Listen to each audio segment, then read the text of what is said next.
Ces dernières années, le marché financier régional a connu plusieurs arnaques à grande échelle. L'affaire Agribusiness en Côte d'Ivoire, le cas ICC qualifié de Mandoff à la béninoise en sont des illustrations. Des milliards de francs CFA ont ainsi disparu. Cette situation a amené le Conseil des ministres de l'UMOA à adopter en septembre 2021 la loi uniforme relative aux infractions boursières sur le marché financier régional.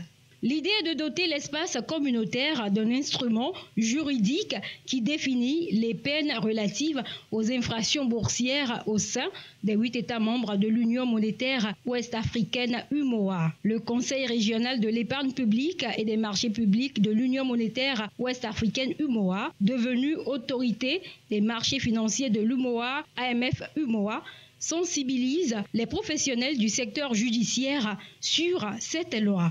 Ce sont des infractions un peu spécifiques applicables aux activités financières, économiques. Je peux donner à titre d'exemple, il y a une infraction qu'on appelle l'infraction de délit d'initié.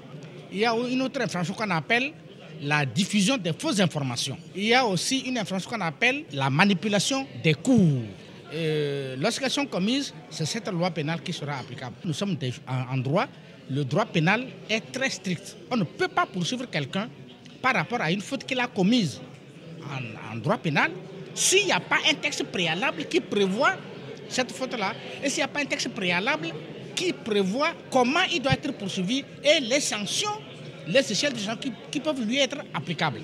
La mise en application par les États de la loi uniforme aux infractions boursières sur le marché financier régional va permettre à la zone UMOA d'être en conformité avec les standards internationaux, ce qui va lui permettre d'attirer plus de capitaux, tant nationaux qu'étrangers, pour financer le développement des pays de l'espace.